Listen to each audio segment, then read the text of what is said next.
Hello and welcome everyone. My name is Slegaitis-Smith and this is a channel where we like to talk about writing, learning, and creating. Today we have a writing video for you where we are going to be discussing the two main types of antagonists.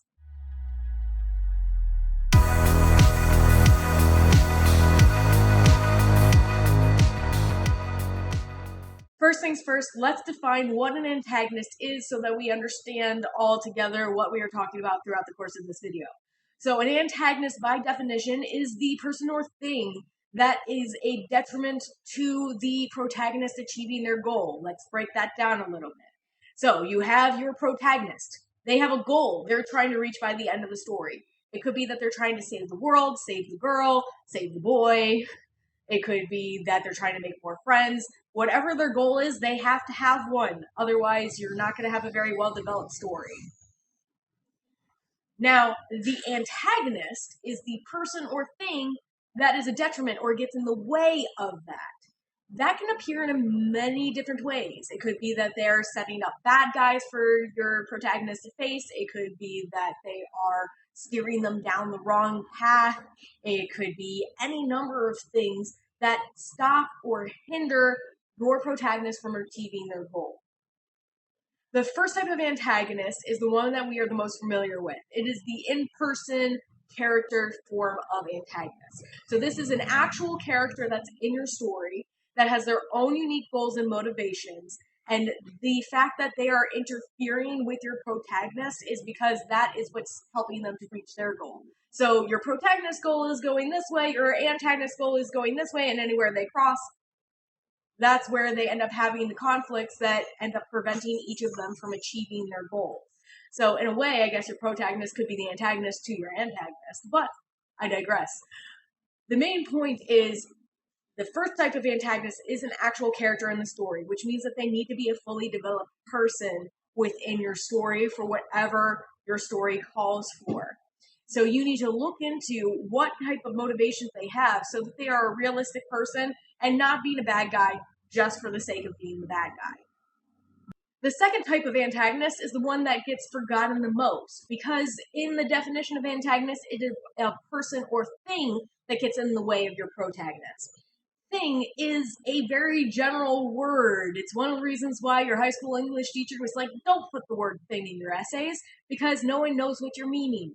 And that is because it can mean a variety of things, and that's what this antagonist can be. It can be a physiological issue, it can be a mental issue, it can be anything that is not a character that is getting in the way of your protagonist. The key for this one is that the main thing getting in the way of your protagonist in your story is whatever that thing is versus a person. That's what makes the difference between whether you have a character antagonist or a thing antagonist.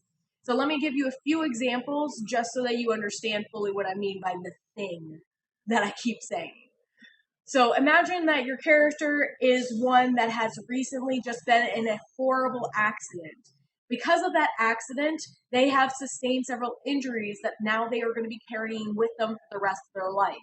If your story is centering on that recovery period when they are adapting to the changes in their body, then it is going to be their body or the physical injuries that they're coping with that is the antagonist in their story.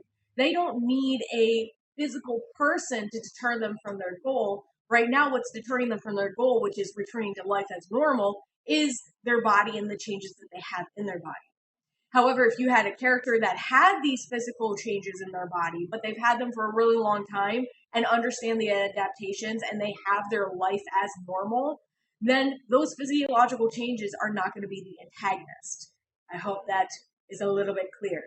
One of the most common ones that we see as far as mental antagonists is the stories that use PTSD, where there is a soldier who has recently returned from combat, and because they recently returned from combat, they are dealing with the mental stress, triggers, and other problems that arise because of all the difficulties and stress of the situation being in a life or death situation like war is.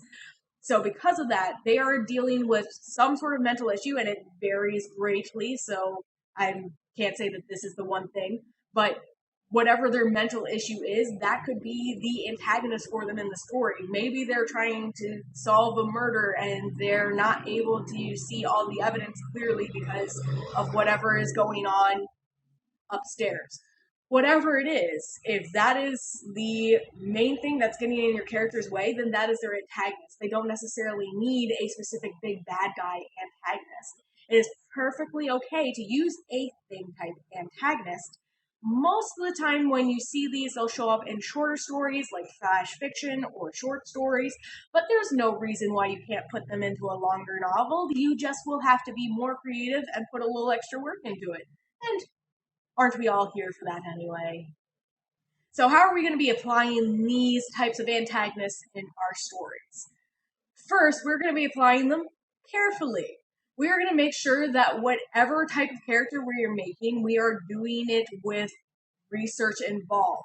If you're making a character type antagonist, you are going to be doing research to figure out what type of person that they are going to be, what type of background they are coming from, and that sort of thing.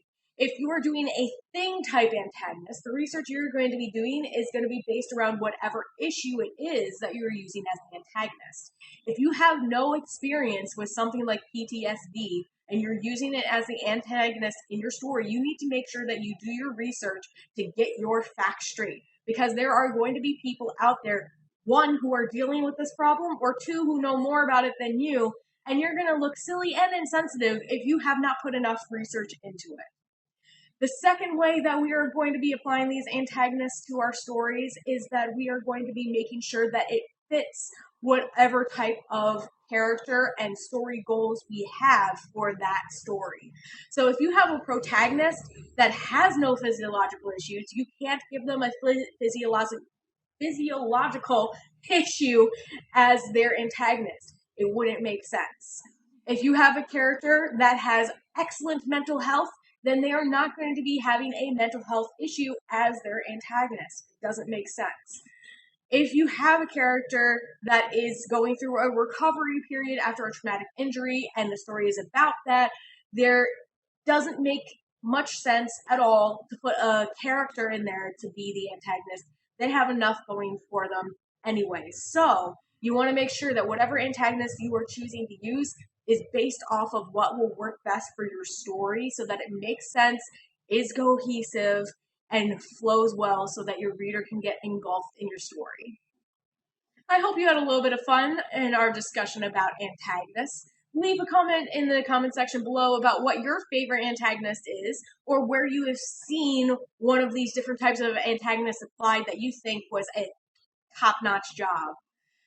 Other than that, please like, share, and subscribe, and have a great one until the next one.